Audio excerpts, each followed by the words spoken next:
16 मार्च 2024 को आप पर सहरान नवर्द नामी ट्विटर हैंडल ने इल्जाम आयद किया। ये अमीर अब्बास है, इसने साल कबल एक खातून के घर पर कब्जा किया। इसने बोल न्यूज पर एक खातून के साथ ज्यादती की। वैसे मैं तो बहुत बड़ी बदमाशी बन गया। वैसे तो 1.5 करोड़ ठग लिया है, 1.5 करोड़ ठग लिया है। लोग बदमाशी करते हैं। डर दी। आपके मुखालिफिन ये समझते हैं कि आपके दिल में नवाज शरीफ फैमिली जरदारी साहब के बारे में पर्सनल वेंडेटा है। जो लबो लहजा आपने नवाज शरीफ, जरदारी या मरियम साहबा के बारे में इस्तेमाल किया, आपने वो लबो लहजा कभी भी इमरान खान साहब के बारे में वो ये रवैया नहीं रखा। क्यों लगा कि आप एक जर्नलिस्ट हैं, एडमिनिस्ट्रेटिव पोस्ट की तरफ आपको जाना चाहिए? कि यार अमीर बादशाह ने की बनी यार, बोल टीवी छाड़ के सच टीवी चले गए, एक ही कितना ने। मैंने बहुत सीखा कि लीडरशिप क्वालिटीज क्या होती हैं। ये गरीदा फारूकी साहबा भी आपके अंडर काम करती हैं। ये इंतहाएं दोनों इकट्ठी साथ कैसे चल रही हैं? देखिए, वो भी वहाँ एंकर है। हाँ जी बिल्कुल, मेरा भी रोल एक एंकर वाला है। मैं जब सच में भी था तो वहाँ पे भी मेरे लाइक माइंडेड या डिसलाइक दुनिया हमारे साथ थोड़ी चल सकती है। कोई शख्स जो एमडी, प्रेसिडेंट, सीईओ या एडिटर या चीफ एडिटर व्हाटएवर जो भी रोल्स होते हैं, मैं चैलेंज कर सकता हूँ कि मुझसे ज़्यादा किसी ने भी एम्पावर नहीं किया लोगों को। आप एक चैनल में सीईओ हैं और इससे पहले आप सदर रहे, ये कैसा एक्सपीरियंस रहा था? मैंने एडमिनिस्ट्रेशन का तो मेरा पहले एक्सपीरियंस नहीं था कोई। अच्छा। तो मैंने सच न्यूज़ ज्वाइन किया, जो कि मुझे उनकी तरफ से 2021 में इनफैक्ट मैं उनकी तरफ से ऑफ़र आई। तो मैंने उनसे कहा कि आप क्या करना चाहते हैं। मैं चूँकि बोल पे था उस वक्त, मुझे कोई ज़रूरत नहीं थी कहीं जाने की। तो उन्होंने कहा कि हम इस चैनल को रीलॉन्च करना चाहते हैं। तो फिर मैंने एज एमडी उसको ज्वाइन किया और उसको सारा रीलॉन्च किया। पर वहाँ कुछ मसाइल आ गए सियासी, जो आजकल चल रहा है, तो वो पर सिलसिला वहाँ। आप वहाँ से चले गए ना, तो वहाँ आपके बाद अली काज़मी साहब आए। अली काज़मी साहब, मैंने अली काज़मी साहब से पूछा, मैंने कहा सर अमीर अब्बास साहब ने यहाँ क्या काम किया? कहता यार तारिक, वैसे बोलते हैं यार तारिक वो बड़ा काम करके गया। ये मैं आपको बता रहा हूँ, ये मैंने आपको कभी नहीं बताया। अली काज़मी साहब ने कहा यार वो अपनी कैपेसिटी में बड़ा काम करके गया यार, उसने काफ़ी यहाँ चीज़ें ठीक करने की कोशिश की। मुझे अली काज़मी साहब ने कहा। आपको क्यों लगा कि आप एक जर्नलिस्ट हैं, एडमिनिस्ट्रेटिव पोस्ट की तरफ आपको जाना चाहिए? ऐसे मेरे दिमाग में सवाल आया। जर्नलिस्ट आमतौर पर एडमिनिस्ट्रेटिव पोस्ट से भागते हैं यार, जान छुड़ाओ, किड़े प्रोग्राम करो, घर न जाओ। जी बिल्कुल, ये कोई आसान काम नहीं है। हाँ, 24 घंटे लटके रहे। बहुत सारे इशूज हैं। आपके नीचे 10 डिपार्टमेंट्स होते हैं, हर डिपार्टमेंट का अपना मसला है और लगे रहो, पख चल रही होती है। बस वो मैंने होता है ना कि चूंकि वो मुझे ये था कि मैं ये समझता हूँ कि देखिए इंसान तारिक, उसको अगर वो इंसान कंट्रीब्यूट नहीं कर रहा ना किसी चेंज में, क्या खूबसूरत बात है यार, किसी तब्दीली में, तो वो एक बेमानी या लायानी किस्म की जिंदगी है। जिस भी डोमेन में आप करें, जिस भी डोमेन में आप कंट्रीब्यूट कर सकें। तो ये चैनल चूंकि बहुत पुराना था, इसको लॉन्च हुए हुए 14-15 साल हो गए थे, इसके बहुत सारे मसाइल थे, तो मैंने फिर इसको एक चैलेंज के तौर पे एक्सेप्ट किया। मुझे याद है, मैं आज हज़रत साहब से एक दिन डिस्कस कर रहा, मैं कहा यार अमीर बादशाह ने की बनी यार, बोल टीवी छाड़ के सच टीवी चले गए, एक ही कितना ने ऐसे तो खुशी दी मंगा नहीं थी, पर इन्होंने क्यों पाइया लोड की सी।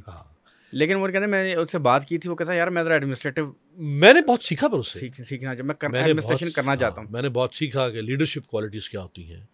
मैंने सीखा कि लोगों को साथ लेकर कैसे चला जाता है। ये मैंने पूछना है आपसे सवाल। हाँ, क्योंकि उसके बाद आप जीटीवी में आ गए। जीटीवी में, हाँ जी। चलें, सच टीवी में शायद आपको इस सतह के लोगों को ना शायद डील करना पड़ा हो, लेकिन जीटीवी में मैं देखता हूँ कि गरीदा फारूकी साहबा भी आपके अंडर काम करती हैं। एक्चुअली तो आपके अंडर काम करती हैं एडमिनिस्ट्रेटिवली। एक ऐसा शख्स जो एक बड़ी ही डिफरेंट अप्रोच रखता है, सोच रखता है इस सिस्टम के बारे में। एक बिल्कुल मैं देखता हूँ कि गरीदा फारूकी साहबा और अमीर अब्बास साहब इस सिस्टम के हवाले से दो मुख्तलिफ कुतबैन पे खड़े अशखास हैं, दो मुख्तलिफ इंतहाओं का नाम है। इत्थे कि में ये कैसे ये इंतहाएं दोनों इकट्ठी साथ कैसे चल रही हैं?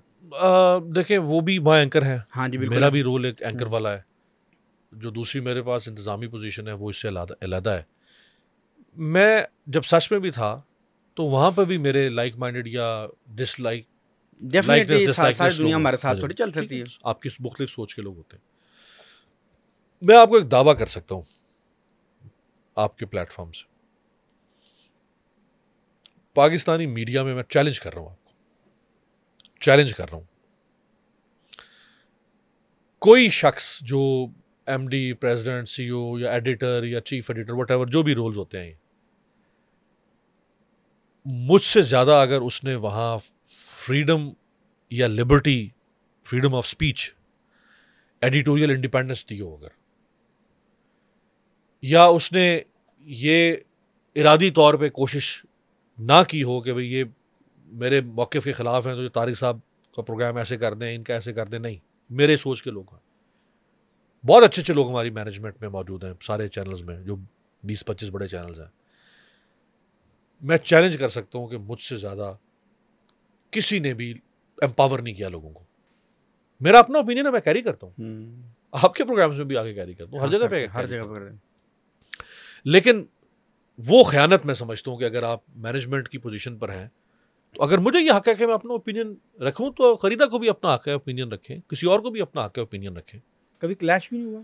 क्लैश में से वही नज़रियाती क्लैश तो हो सकता है ना, वो तो बहुत सारे दोस्तों के साथ है। आर्गूमेंट में कभी नहीं हुआ? आर्गूमेंट में भी, हाँ बिल्कुल, वो तो प्रोग्राम्स में होता है, प्रोग्राम्स में होता है, हाँ। उसके अलावा कभी ऐसा नहीं। बड़ा मुश्किल नहीं होता है इन एंकर्स को संभालना? मैंने तो देखा बड़ा मुश्किल होता है, मैं तो सारा दिन, मैंने तो अपनी सारी ज़िंदगी एंकर्स के साथ गुजार दी है, बड़ा मुश्किल होता है। इनके रवैये, इनके एटीट्यूड, इनके लाइक इनके मूड स्विंग्स, ओए होए होए होए। सर मैं आपको क्या बताऊं सर, मैंने क्या क्या इन एंकर्स के साथ रह के देखा है। मैंने भी आपसे बात की थी सर कि बड़ा आदमी हुआ है जिसको ओहदे तब्दील ना कर सकें, हाँ। लेकिन मैंने बड़े अच्छे लोग भी देखे हैं और अजीब अजीब सूरत हाल देखी। आपको कभी ऐसी सूरत हाल का सामना नहीं करना पड़ा? मेरा ख्याल है कि मेरे अपने रवैये और मिजाज की वजह से कभी ऐसी सूरत हाल नहीं हुई। आपके मुखालिफिन ये समझते हैं मेरे बात साहब, आप मौजूदा सूरत हाल को, सियासी इंतशार को ग्लोरीफाई करते हैं। आपके मुखालिफिन ये समझते हैं कि आपके दिल में नवाज शरीफ, मरीम नवाज या शरीफ फैमिली, जरदारी साहब के बारे में पर्सनल वेंडेटा है, आप किसी बुक्स का शिकार हैं। आपके मुखालिफिन ये समझते हैं जो लबो लहजा आपने नवाज शरीफ, जरदारी या मरीम साहबा के बारे में इस्तेमाल किया, आपने वो लबो लहजा कभी भी किसी मुकाम पे भी, किसी प्लेटफॉर्म पे भी, किसी सतह पे भी आपने इमरान खान साहब के बारे में वो ये रवैया नहीं रखा। हमारी जो आगे सारी गुफ्तगू है, ये जो मैं आपसे बात कर रहा हूँ, ये मेरी ओपिनियन नहीं है, ये मेरी आपसे, मैं जो आपसे गुफ्तगू कर रहा हूँ, मेरे लिए इसके पास आर्गूमेंट्स हैं।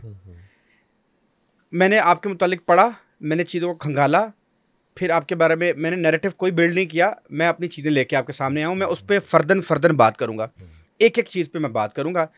लेकिन इससे पहले आप पर एक इल्ज़ाम लगा, सहरा नवर्द नामी एक ट्विटर हैंडल पे आप पे संगीन इल्ज़ाम लगा, मैं उस पर बात करता हूँ। 16 मार्च 2024 को आप पर सहरा नवर्द नामी ट्विटर हैंडल ने इल्ज़ाम आयद किया, ये अमीर अब्बास है, इसने साल कबल एक खातून के घर पर कब्ज़ा किया। जब वो खातून कानून का सहारा लेने गई तो इसको पुलिस और बदमाशों से डराया धमका कर चुप करवा दिया। यही नहीं, इसने बोल न्यूज़ पर एक खातून के साथ ज़्यादती की, इस खातून को भी डरा धमका कर चुप करवाया है। इसके साथ काम करने वाली ख़वातीन उसकी इन हरकत की वजह से बहुत गैर महफूज हैं। इसके अलावा एक शख्स से 1.5 करोड़ रुपया ठगा और आज के दिन तक इसको अपने मीडिया पर्सन होने की शह पर धमका कर खामोश करवा रहा है। अब मैं जवाब देता हूँ अमीर अब्बास साहब से। जी सर। वैसे मैं तो बहुत बड़ा ही बदमाशी बढ़ गया वैसे तो। 1.5 करोड़ ठग लिया है, 1.5 करोड़ ठग लिया, लोगों ने बदमाशी कर दी, घर पे कब्जा कर लिया। अब फर्दन जवाब दीजिएगा। ये पहले तो ये ट्वीट का जवाब दें। ये नून लीग का फॉलोअर है। जी होगा। मरियम नवाज और वो जो पूरा ग्रुप है जिनको ये सोशल मीडिया, जो अब हर पार्टी का आपको पता है सोशल मीडिया उनके बने वॉलंटियर्स हैं, बिल्कुल ऐसा ही है। कुछ वॉलंटियर्स हैं, उनके जो मीडिया सेल है, जी, और कुछ उनके पेड लोग होते हैं जो उनका नैरेटिव और हैशटैग चलाते हैं, प्रमोट करते हैं। ये उन्हीं कैटेगरी में से एक शख्स है। मैंने इसके खिलाफ FIA में एप्लीकेशन दी। अच्छा। पिछले साल मार्च 2023 में FIA ने कोई 4 महीने केस चलाया। 4 महीने के बाद FIA ने कहा कि जी ये कहीं किसी ज़माने में अतर मिनल्ला साहब का कोई फैसला आया था कि वो ये मामला जो है वो FIA डील नहीं कर सकती तो हम ये नहीं कर सकते। अच्छा। 4 माह के बाद मैंने अपने लॉयर से बात की कि जी FIA जो है ना वो ये केस, मैंने किसी किस्म का कोई रेफरेंस इस्तेमाल नहीं किया। अच्छा। किसी किस्म का रेफरेंस की कमी तो नहीं है ना? क्यों? आपको तो कमी नहीं है? तो नहीं, कोई रेफरेंस इस्तेमाल नहीं किया। मेरे लॉयर ने कहा कि हम इस केस को अब पुलिस के पास लेके जाते हैं। मैं डीआईजी ऑपरेशंस इस्लामाबाद के पास मैंने एप्लीकेशन दी। अली रज़ा साहब, अली रज़ा साहब से पहले जो थे ठीक उनके पास, तो उन्होंने मेरी एप्लीकेशन मार कर दी। जो पुलिस का साइबर क्राइम विंग है उसको, पुलिस के साइबर क्राइम विंग ने मेरे केस को जब चेक किया तो उन्होंने कहा नहीं जी ये तो हमारा काम है ही नहीं, ये तो एफआईए का काम है। ये पिछले साल मार्च से शुरू हुआ हुआ काम। जब उन्होंने भी नहीं किया तो फिर 2 माह पहले लगभग, मैं तारीख मुझे एग्जैक्टली कंफर्म नहीं है, फरवरी या जनवरी में मैंने इसके खिलाफ अब इस्लामाबाद की सिविल कोर्ट में केस फाइल कर दिया।